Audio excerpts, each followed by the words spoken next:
Финишираат значајни инфраструктурни зафати во општина Македонска Каменица. Привршува изградбата на новото детско игралиште во оваа општина, кое зафаќа вкупна површина од околу 350 метри квадратни, а кое ќе биде наменето за дечиња на возраст од 3 до 12 години.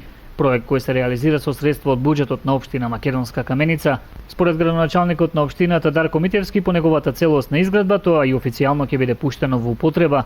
Она што исто така во моментот се работи како реализација на инфраструктурни зафати во рударската општина е уредувањето на тротоарите на улицата Церска. Во наредниот период општината планира да изгради тротоари во вкупна должина од 260 метри.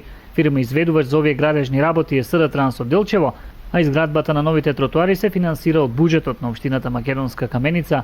Исто така, во овој период напредува изградбата на дневниот центар за лица со посебни потреби, проект со кој ќе биде надминат деценискиот проблем со кој се соочуваат лицата со посебни потреби од подрачјето на Македонска Каменица, кои наскоро ќе добијат своje качи и нема да има потреба да патуваат секојдневно во останатите дневни центри од исток.